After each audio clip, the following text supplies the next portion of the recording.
Today is December 23rd. It is the last rundown of 2014. So a huge rundown. A lot of pressure to end it on a bang. We'll be back January 2nd. Let's start with the big story, I guess, of the night, day. It's this Memphis BYU brawl in the Miami Bowl. People just going ham. People getting knocked out.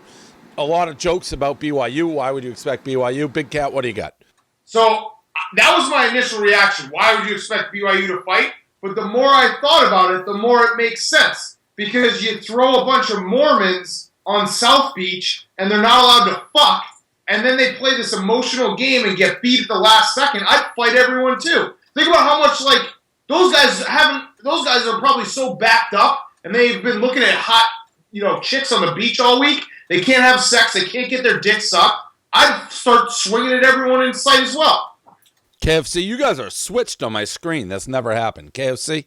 I thought the whole thing was awesome. That one guy bleeding from his eye, the sucker punches, the brawl spilling all over the field. I would love all, like, the stupid, pointless bowls that I don't give a shit about because I don't gamble. I wish they all had that. That should be like a mandatory thing. You fight, you play for 4 quarters, then you have a big fucking brawl to determine the winner of the meaningless bowl games. Number 12 was a spaz on BYU. Like, he was running around like a little gnat, throwing punches at people's heads, missing, getting knocked out, getting back up, bloody. He was just a little BYU gnat. I don't know what he's doing there. Obviously, I mean, the least surprising thing of all time was that video first we had before any of this happened, that Hardo on Memphis going around headbutting his own teammates in the warm-up without a helmet on, and naturally he's the guy who got, like, forearm shivered by. That guy did something that sparked this whole fight. Anybody who is that big of a Hardo did. And it was good to see the knockouts. It was great. I agree. I didn't bet the game, but always good to have mayhem, blood, guts, that type of thing. So that was a benefit. This dude calls 911 on a pizza call. It must be in Britain. He's upset because his pizza hasn't been delivered in 45 minutes. Naturally, this begs the question, how long before you call for food and complain? KFC, we'll start with you. I'm usually right at about that 45-minute window. And I don't know why I call, because they always say the same fucking thing. They just say, yeah, it's out. And then I say, okay, and I hang up. There's no point to even calling. The fight here, though, I mean, I don't know. If you're too lazy and you order delivery and your pizza comes cold, I feel like that's kind of on you, you know? Yep. And you've combined 2 stories is what you've done now. I blogged a story that a pizza delivery guy showed up cold and got attacked by a broomstick, and then somebody shot at him, and then he chased that guy. We switched that. That was a Hank story that was not as good as an actual recording of a guy calling 911 being legitimately upset that his food, and the police operator is like, you're calling the wrong number. And he's like, yeah, but who do I call? My food's not here. 2 different stories. You combine them into one. Fuck. All right, I'm all confused. Big Cat, you go. All right, I did the same thing as Kevin, so don't beat yourself up, because if I had gone first, I would have done the same thing. So the news story is, I usually ask them. When I call in delivery, I say, how long do you expect? And then I fucking put that on a timer. Yeah. And then if it's like 20 minutes past that, then shit starts happening, and when I say shit starts happening, it means I, like, basically pace around and stomp and act like a baby in my house and don't do anything. Do you call? No, I just act like a real fucking brat, and that's about it. Okay, so then this is one's for KFC. You call KFC. Yeah, I ordered on Seamless. It says like 45 to 60 minutes. So at 45, I'm waiting for it. By 60, I'm furious. And then I give a call, and they just say it's on its way out, and I say, okay, thank you. And before it comes out, they spit in it. Yeah. No, because I'm calling they're not calling the Mexican delivery man relaying this message. Yeah, but it's not out. It's like they send it out, there's a problem, and if you call and complain about your delivery food, 85% chance you're getting spit in it. That's with anything. Yeah. If you complain about your food at a restaurant, you're getting it spit in. That's why you just got to eat it. You just got to sit there and you got to. My Renee will love to call. She'll call before the fucking time's up. And then I just won't eat it. I'll be like, fine, you eat it. You just got spit in. So this is just like a public service reminder. If you call and complain, that's fine. they will do something disgusting to your food. So But whatever. you think that if I call the place, they will then call the delivery man if it's already out? You have a middleman. Yeah, I call like the place. I don't have the fucking delivery man. Yeah, they'll text the guy and be like, hey, this dickhead keeps calling, where are you? Like, see, I just think all the illegal Mexicans that deliver my stuff aren't on their fucking cell phones, like, relaying these messages, spitting my stuff. I have the perfect system. How naive. You just complain and bitch and act like a huge baby with no one else listening. That's all you got to do. It's the same thing, yeah. And then they show up, and I'm like, oh, thank you so much. I mean, I'm a big pussy about it, but I'm with Dave. I don't want to get my shit fucked. Yeah, I mean, KFC, yeah, whatever. Again, some people, you can just play that thing like, oh, I can't taste the spit, so who cares? But you are eating spit. Side note, but it is the worst thing is going out to dinner. Like, my aunt we go out to dinner, and she complains all the time that all of our food gets spit. That's a different story, too, though. Calling someone up and just saying, like, where's the food is different than complaining in front of a whole restaurant full of people. My aunt does that all the time. My mother loves complaining. She once went to Legal Seafoods. They had no fish. They were out of fish. She like complains so much she has like a Legal Seafoods card. That's the only time I've seen it work. Yeah, you know what that card is? They swipe it and they're like, this is a huge fish in their food. Probably. That's why I don't hang out with my parents. The interview, it's coming back, I guess, in like limited release or something. I don't really know what's going on. I know what Big Cat's going to say, so we might as well let him say it. I mean, this is going to be the highest grossing film. The amount of money they're going to make now over what they would have made is going to be substantial. It's going to be enormous. And that's all because of this fake hacking and whatnot. You let a couple Sony execs fall on the sword, and then you throw them up. Next thing you know, they wake up on Christmas morning, and there's a fucking big bag of cash on their porch. Makes sense. No, it doesn't. It doesn't make sense to go this far overboard for this dumb fucking movie. I don't care anymore. I don't care if Big Cat's right or wrong. I'm just so fucking sick of this movie and so sick of the story. I can't do it anymore. I agree with that. It's like the Redskins story to me now. Just fucking air it, don't air it. Just shut the fuck up about this dumb movie. Yeah. And this next one, the guy's drawing vaginas. Who is that? What just happened there? What do you mean? Or you just didn't listen or talk? No, I listened to it. I'm with you. I'm over the interview. I don't think it's a scam. None of this has made me want to see it. That's why I don't think like it's a scam. We have brains. You got that right. This next, what confused me is I was looking at Hank's list, guys drawing vaginas. I don't like this. I mean, I didn't have it on the list. I didn't think this was funny. Whatever. What? They were acting. It's not hard to draw a vagina. Oh, I can't draw a vagina. I was gonna say I can't draw a vagina, but just because I don't think I can really draw anything. I can't draw a dick either. Nothing, right? 2 seconds. It's fucking sex ed class. There's the tubes that go out, and then those things go out. That's a vagina. That's like the easiest thing in the world to draw. Is that really what a vagina looks like? That looks like, you know what that looks like? You just drew like a clown, like a jester hat. Jester, yeah. Jizz goes to make the babies, and then you put your dick in there. There you go, kids. That's the vagina lesson. Dr. Big Cat. Too easy. That was honest. Like that's why I didn't like that video, because those guys are like, oh, I don't know how to draw a vagina. That's the best. That's the most anatomically correct vagina I've ever seen, and I did it in 4 seconds. I would have done it quick, but it would have never looked like that. It would have looked like... I can't see that. I can't see it either. All I know is it sucks. Probably not anatomically correct. Yes, you just... Looks like a crinkly donut there. Looks like a waffle donut, Dave. Honestly, I close my eyes... And the only thing I know about vaginas is when I see people dressed as them for Halloween, and it looks like that. So, again, I wouldn't have been able to draw it. Next up, Derek Jeter threw a party in the meatpacking district. Is that what I'm hearing, KFC? 30, like, models. First of all, they said he's dancing. I don't know what that means. I don't picture Derek Jeter being a dancer. Like, what was he doing? Like, a move? Is he broken up with Hannah Davis?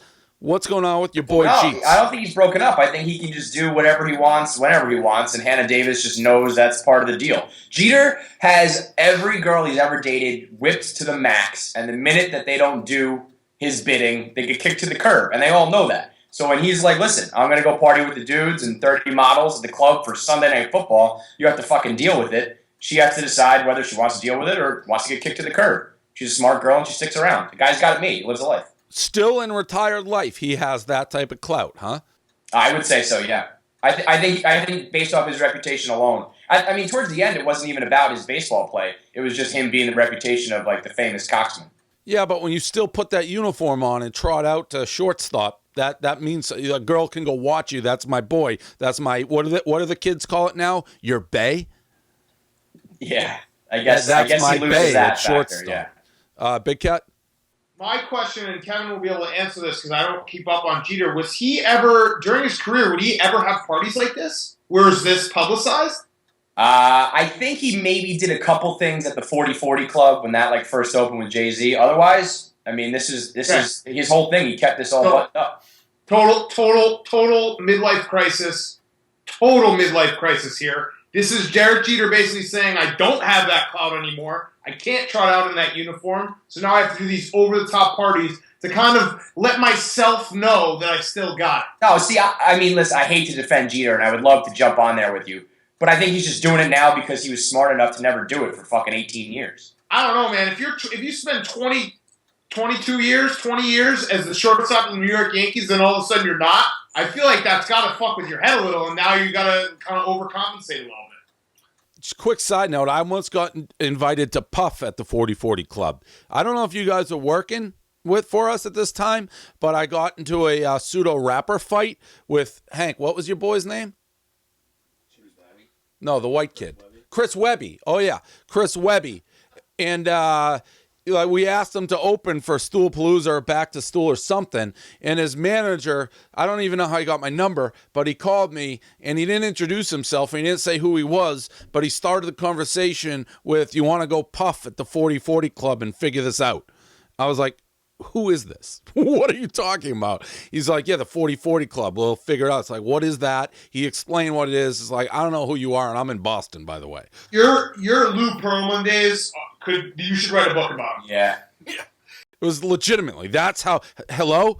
You want to go puff at the 40-40 Club and figure this out? It's like, well, how do you even respond to that? When you think it's like your buddy calling to be like, you want to go out tonight? You like want to go to the Bruins game? And it's a guy, you want to puff at the 40-40 Club. This lady, this has been an ongoing story. She got 90 days in jail, a bunch of community service, because she stopped in the road for ducks. This is in Canada. She actually got out of the car, I believe, and like escorted the ducks to the side of the road. Created an accident behind her where 2 people died. What do we got on Duck Lady getting jail time, KFC? It's weird if she like got out. If she's on like a major highway or whatever and gets out, leaves her car in the fast lane to fucking escort the ducklings, that's a little extreme and a little weird. But if you're driving, if you're flying and you see a family of ducks, I think you're stopping. I think you're hitting the brakes unless you're just like a cold-blooded freak. You're not thinking in your head, if I hit the brakes, I'm going to kill 2 people. So I don't know. I think I'm somewhere in between. What's crazy is that this chick took her 90-day sentence. She's going to do 90 days on the weekends alone. That's fucking nuts. I don't even know why that's allowed, first of all. You mean but she's going to work? Wait, she goes in and out? Yeah, like she's only in jail on the weekends. That's the word. That's terrible. Just bang that out. What do you want your weekdays for? You know what that is? That's Canada fake life. You're like not really in jail? That's not a real country. That's not a real society. That's not real. None of that is real. Either way, the story comes down to this. If they're ducklings, I don't really know what you're supposed to do. Like I feel really bad that someone died. Not really, but I have to say that. But you can't just plow down a family of ducks. Ducklings, if they're cute little furry like yellow ducklings, you have to get out and help them. If they're ducks, if they're like male and grown ducks, that's their own fault. Yeah. Don't be an idiot duck. Get out of the way. Yeah, you can fly. You have to fly out of the way. Male ducks don't roll like that. The only people who roll in that formation are like the mother with the little furry yellow. So you have to. If I remember when this story broke, the actual mother of the people who died said she didn't blame her. She's like, it's horrible. Like, I'm devastated, but I don't like. This girl is helping the ducks. That's where the law gets fucked up. Like, if this person is saying it's okay, doesn't want you to go to jail, why are you going to jail? It's a duck thing. Last story, which I don't see on this board, but we got to talk about Rex Grossman. Things have fallen apart for the Cleveland Browns. They have fallen apart. They went from a QB controversy to Rex Grossman does not want to be their starting quarterback. Big Cat, what do you got? I love this story. You can't get lower than the Cleveland Browns getting just shunned by Rex Grossman. I totally understand Rex. Like, if he's got, I would obviously go there. But if you are Rex Grossman, you have money, you have millions, why would you go stand on a sideline for league minimum? It's like $25,000 after taxes, right? So what's that? I mean, for him, that's nothing. I just don't understand why they haven't called Tebow. Because Tebow would fucking be, like, he would be on the next flight to Cleveland if you told him he could start in a game. Don't even give him the playbook. Just throw him out there. KFC? Yeah, I didn't even think about Tebow. That's gotta hurt when he wakes up and see that they're calling Rex Grossman and getting denied. I love the move from Rex, though. I mean, like, he's probably fat, a little out of shape, sitting on the couch. It's the holidays. You really want to go fly out there, play? Get the fuck out of here. It's over. It's done. Goodbye, Cleveland. I don't need you. Yeah, I would 100% say no. And I thought he was actually going to be the starter. He was just going to stay on the sideline? I think they were going to go with Connor Shaw, but I'm not 100% sure. I just know that, like, if Rex is anything like me, like, every now and then I'll be like, oh, yeah, I'll go play some basketball, and then I'll do, like, 15 push-ups, get really out of breath, and be like, nah. So yeah, I think... Dude, any plans. Yeah. Any plans at all. If I'm on the couch, it's like, you want to go do this? And I say yes to it, like, earlier in the week. By the time it comes around, I'm like, fuck this. I don't want to do that. Do you know what I would have done if I was Rex? I would have said yes and then canceled the plans, which would have been, like the greatest feeling in the world. If you were like, oh, yeah, I'll come and play quarterback, and I'll come and, like, run around, and then you call back in, like, an hour and be like, I'm just going to cancel it. Because there's nothing better than canceling plans. The only thing I'll say... if Rex was going to be the starter, I get saying no. If he actually was just going to sit on the sidelines, I may have done it. Collect it. I wouldn't want it in on that game. I don't want grown men, like, coming after me and tackling me when I'm on the couch. So that's the only thing. Sideline, maybe. And I don't love canceling plans, by the way. I feel like that's how you get guilt-tripped by people. I just never accept plans. I never say I'm doing anything till very last minute. And then if for some reason I'm feeling good, I haven't had a good day. And this is being dead serious. I haven't had like a wake up and I feel good day. I don't know if it's because I don't eat well, I don't exercise, but I haven't woke up and be like, I feel good in like 7 years. I don't know if it's because people are walking around here with sickness. Who does? I know. I don't think I've had that since I was like 17. You know who does that? The people that you see running at like 5 in the morning. Those fucking assholes wake up and feel good. And the people who don't drink. I hate that. If you don't drink. Yeah. Every day, like, I wake up every day, I'm like, oh, another fat day. I feel really gross. Like, that's... I don't even mean that. I mean, like, I don't feel like I have no energy. I'm lethargic. Like, I feel like I'm borderline sick. I just don't have, like, any sort of pop. Like, I don't have pop. But I will say this, for the plans, I do the same philosophy as you, Dave. I don't make plans till the very last second. But on the flip side, I sometimes will make plans so far, like, in advance. I'll be like, oh, yeah, I can do that in February, being like, there's no way February's ever going to get here. And then it does, and I'm fucked. So that's the kind of plan that I like. The only time I end up doing things is when I've, like, either Renee has committed me to something, or I've foolhardily been like, okay, and then it gets there, and somebody else has, like, committed something for me, so there's some sort of loss on the other end. If there's no, like... collateral damage from canceling, I'm canceling 10 times out of 10. All the time. If I'm not fucking somebody over or losing money or something like that, I'm always canceling. And then you take your pants off, like if you're ready to go, you have your teeth on, and you're like, fuck that. Absolutely. Back to the sweatpants on the couch. All right. Either way, I feel bad for Tebow. Tebow's the biggest loser. How do you not call Tebow? That hurts. Tebow would run through a fucking brick wall. And that's the rundown. He's one of those guys who's like working out in his basement like every day. Yeah. Right, and Tebow's one of those guys that he actually doesn't need a playbook because he's so bad at throwing that he can't run the regular plays anyway. Yeah. And where's the game? It's in Cleveland. Oh no, it's not. It might be in Baltimore.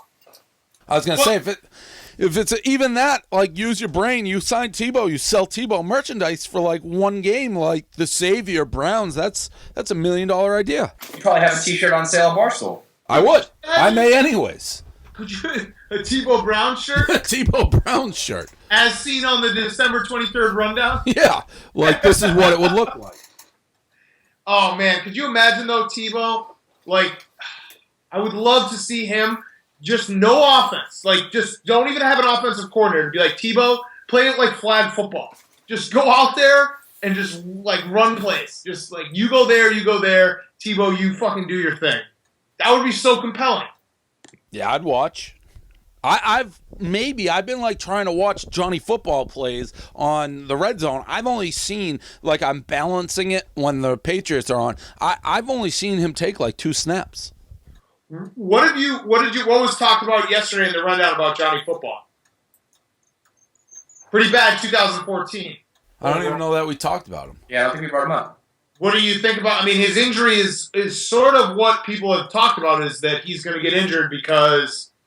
Was it really his hamstring, or did he get a concussion? I don't know, but it goes to the point that, like, when you have a quarterback who gets out of the pocket as much as he's going to try to, he's not going to be able to stay healthy. Yeah, I mean, it would certainly have a lot more credence if that was a concussion. If it was legitimately a hamstring injury, I mean, that's kind of a weird. Like, hamstring's not what you think of for getting hit hard. Like, you don't pull your hamstring because you got hit hard. Right. So that was a little strange. I mean, it looked like a concussion.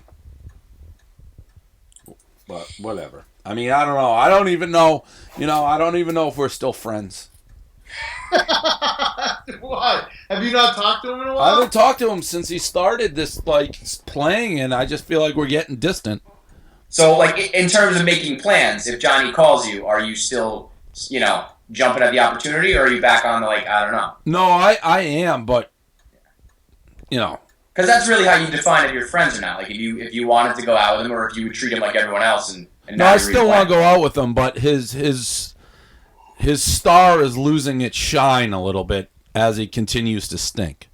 I got to surround myself with winners. How about my boy Jimmy Clausen? He did play terribly. Yeah. You know what? I'm like big on conspiracies these days, as you can tell. I think he went home. I don't know if you saw, but he didn't get diagnosed with a concussion until he went home, and then he called the doctor. He's like, I'm concussed. I think he went home and talked to his, like, family, and they were like, yeah, that's as best as you could play.